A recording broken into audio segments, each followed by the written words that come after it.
Hello, and welcome to another edition of Professor Speaks. My name is Alex Hernandez. Alongside me, as always, is Dr. Craig Stern. And joining us for a second week in a row is our Pharma's VP of Information Technology, Vladimir Romanenko. And on the phone with us is our Pharma, pronouns, right? So, is Pharma security expert, Armand Tatarian. So, we will continue with our topic, and this time with our topic from last week about privacy and data information, it's data security and all that stuff. But we're gonna focus on our HIPAA compliance. Moving on, what exactly is HIPAA for the viewer right now? Sure. Thank you for joining us. I think it's important that we talk about privacy. Privacy in this regard, specifically with regard to healthcare data, is heavily ruled by HIPAA that was formed by the federal government in 1995. And the issue here was to maintain the privacy of health information, which meant a patient's first name, last name, date of birth, gender, any way that you could do in order to try and identify an individual and identify then their information, whether it's diagnostic or treatment. Now, in that regard, this information could be used by specific groups, meaning one, those people that were treating, so if they were writing orders for that patient, they could use that private information. If they were, if there was payment involved for that particular patient for whatever service, drug or otherwise that was being involved, and then also for administrative utilization review. Those things were allowed.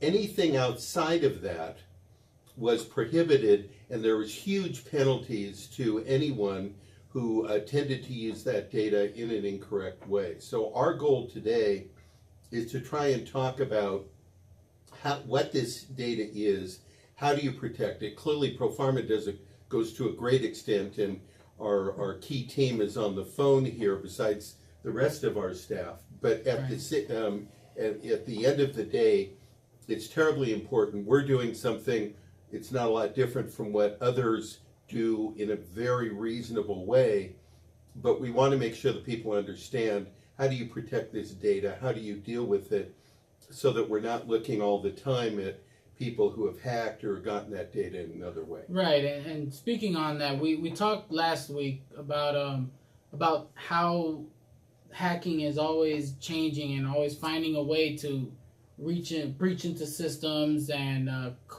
corrupt whatever system that you got currently just to hold it for ransom, usually holding it for ransom and trying to collect money out of it. But with that being said, with how we gotta keep updating our systems, updating our patches and all that kind of thing, all that kind of stuff, HIPAA is also continuously changing their guidelines, and the one who has to stay on top of that is our data manager behind the glass, and also Vladimir Romanenko, who's our VP of IT over here. So what else can you tell us about PHI and HIPAA? First of all, I want to correct Craig Stern. The HIPAA compliance being assigned in 1996. Unfortunately, we lost 1 year right there someplace. But that's just to be correct, so we don't have to correct this later on.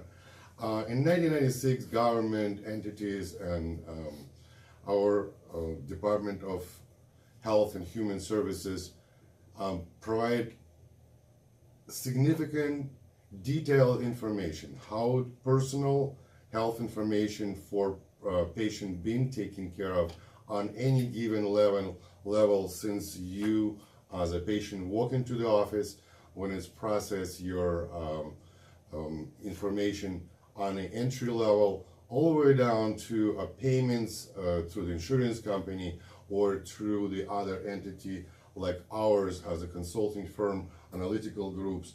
We're dealing with data on a daily basis.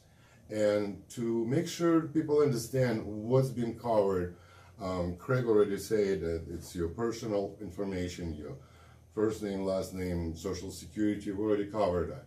But then it goes to the payment information, that's more important. And then The last stage of the data handling is a data destroyer, like we call them, because data is kept at until a certain point and then it's been destroyed. So all of these stages has to be covered, and majority of the company who dealing with the data is very diligently should protect your personal information on a daily basis. Just want to make sure that we all understand who is covered under that umbrella of HIPAA. Number one is the health plans. Health plans is the one, it's insurance companies, it's HMO company who program and pay you for health information, including such a government agency, Medicare and Medicaid. Number two is most of it healthcare providers, which is process your data, payment information, electronic submission of your payment, also including hospital, nursing home, and you go on all the way down to your dentist when you walk in. And the last one, very important, is healthcare clearinghouse. Clearinghouse is entities who is process your information besides your patient information, besides your dispensable prescription, and standard or non-standard mamas, papas, pharmacy, all the way down to the last end. So all this information is covered under HIPAA compliance. Well, and also speaking more to that, we're going to bring in Armand. Armand, as our security expert, how different do you treat deep data when compared to original data or natural data or whatever other type of data versus healthcare data, patients' information? How is this handled differently from your normal kind of data?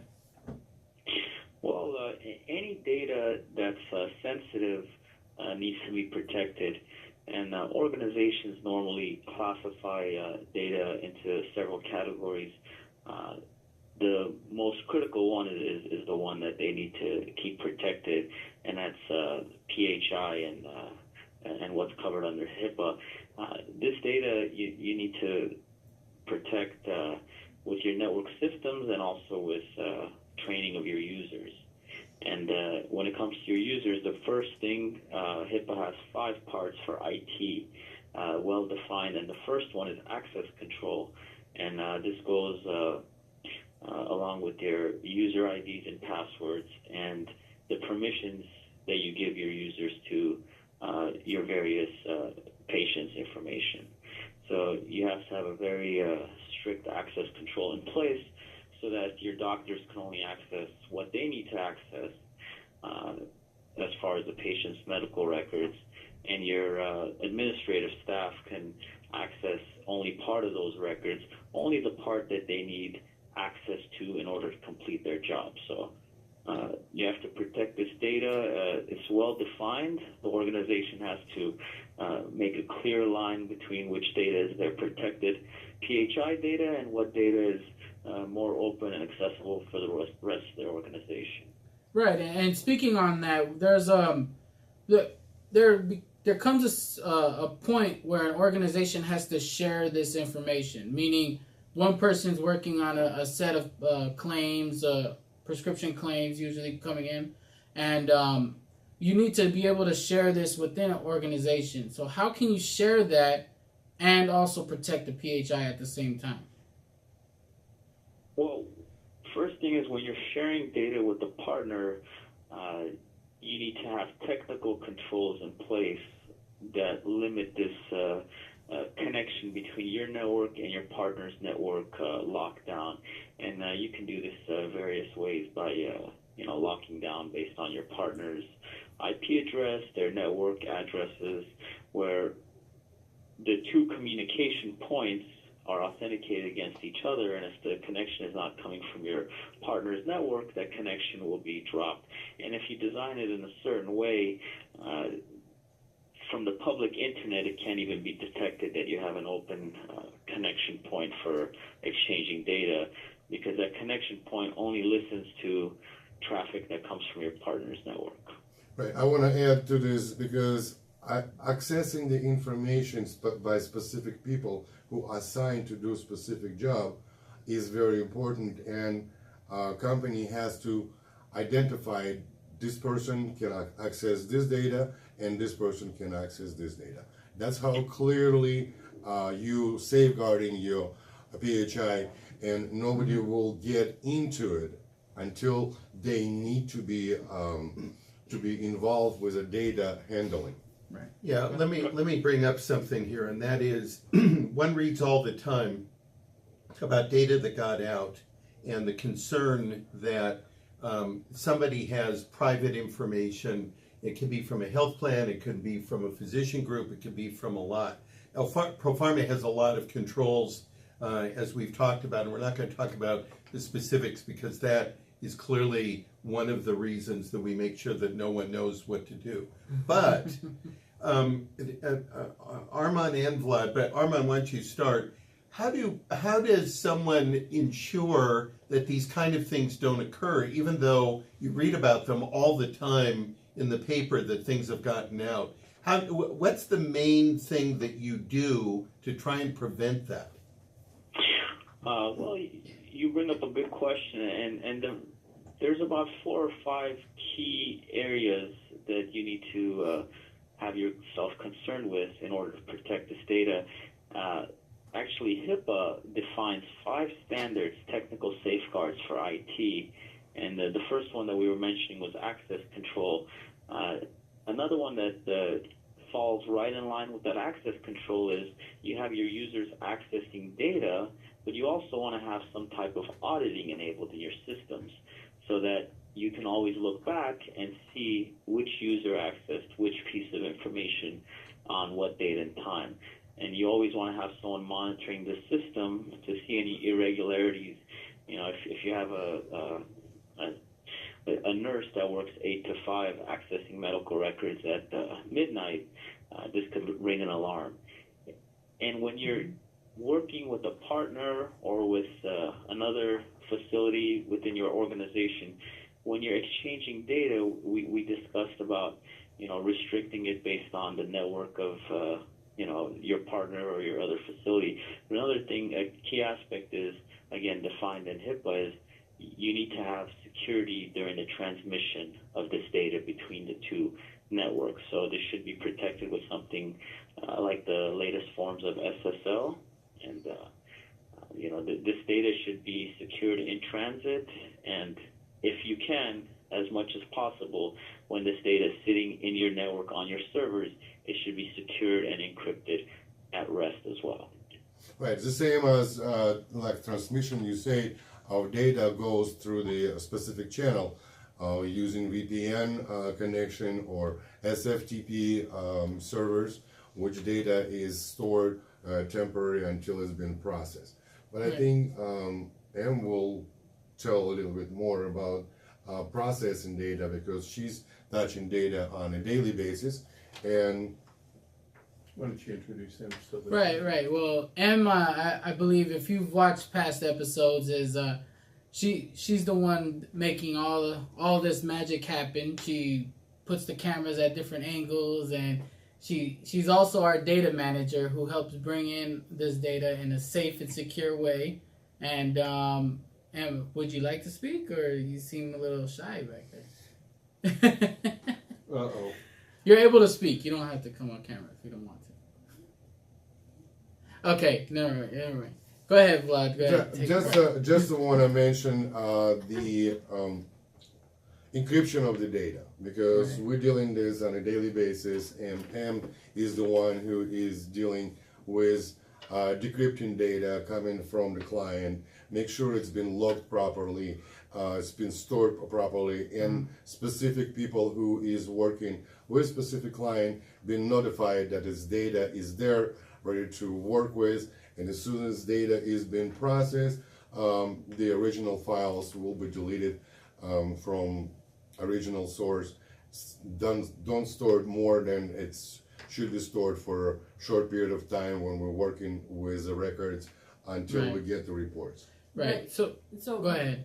Yeah, that's definitely, every data that we process and that we receive is going through multiple layers of security to ensure that it's as protected as possible. And right, like you're saying, we try to, if it's, something like an SFTP, we try to limit the amount of time that it's spending on that specific server, Right. so that it's not vulnerable at any point. And PGP, one of the program which we use here for a long time, it's very high secure key. Help me exactly how it is called. It's an authentication tool that it encrypts the data and then authenticates it through secure passwords. Before it's been sent out Right. of the source until we receive, and then we decrypt that data straight into our server behind the firewall, behind the internet, so it's isolated from the internet completely when it's been decrypted on our facility under layers of protection from the IT standpoint. Right. Well, but what I think everybody at home wants to know, especially those that live in an office and that work in an office environment. I know it feels like we live. It in feels the like we office live in the right? office, yeah. But many of you who work in an office environment have an IT manager, much like Vlad. And what I think they want to know is, what does the IT VP of IT or person who is in charge of IT, what do they expect from the people who work in the office? What do they want from everyone? Number one, we assign the rights to a specific person who is using data.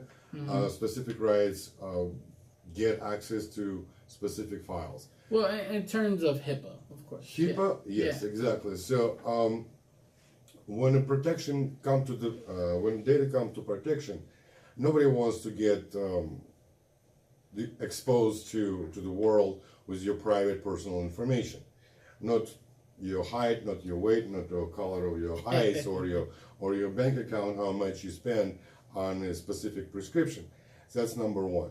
As on IT level, we make sure that nobody touch the data, period, until they need to touch data. And as soon as the data been processed, that data been destroyed. Don't store the data. Don't let hackers to munch on it or get their hands on it.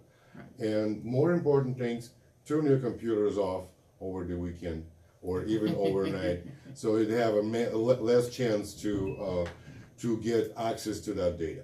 Yeah, I've been told that many times. I promise I'll turn them off. I swear. So, and also as the boss, as the main man here at the office, Dr. Stern, what process do you take to make sure that data is not being mishandled and making sure everybody stays in line? Yeah, that's a good question too.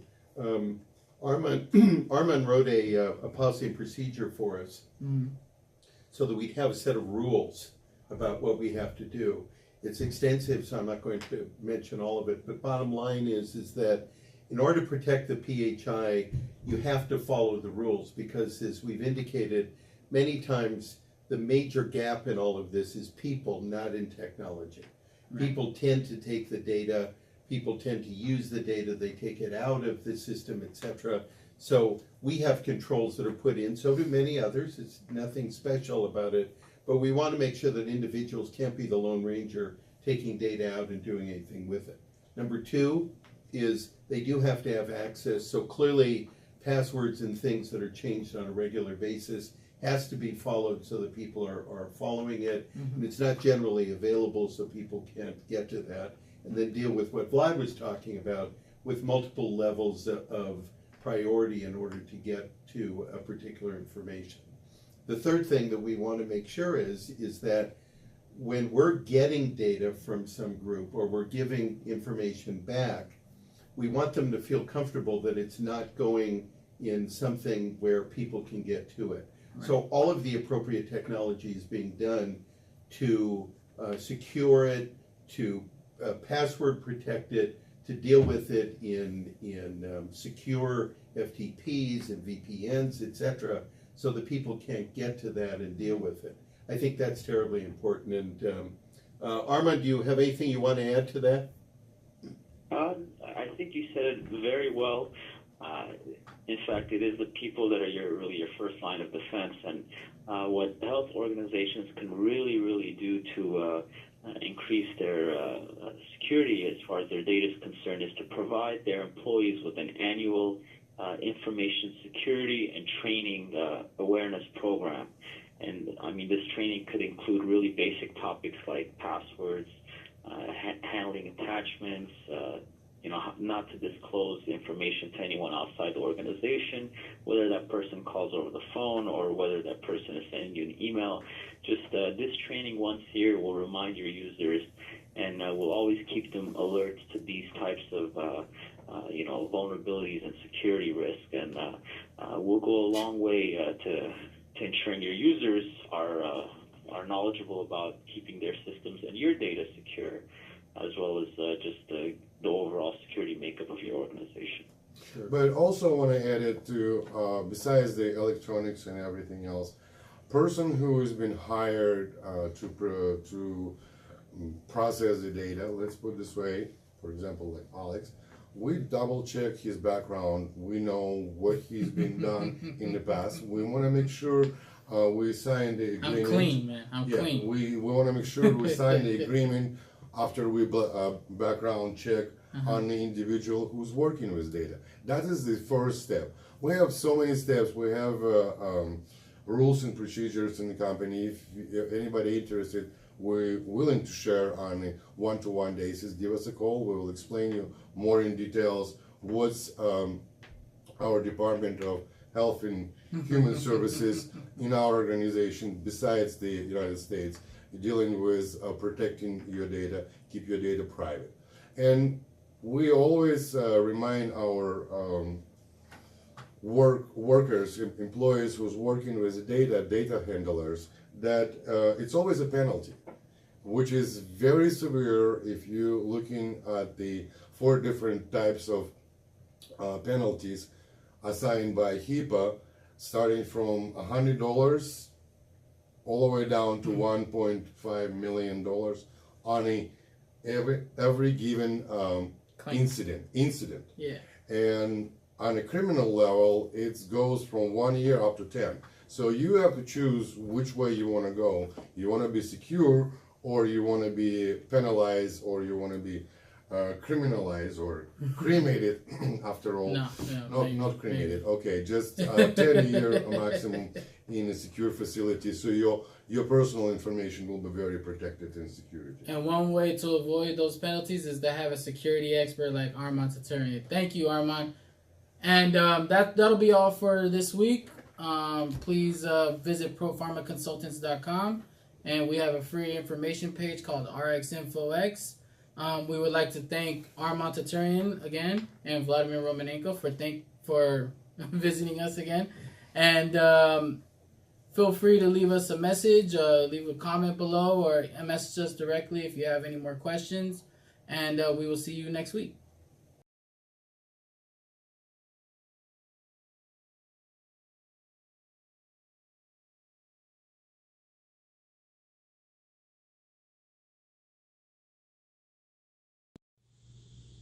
If you like this video, hit subscribe. If you like the pretty little hearts around my head, hit subscribe.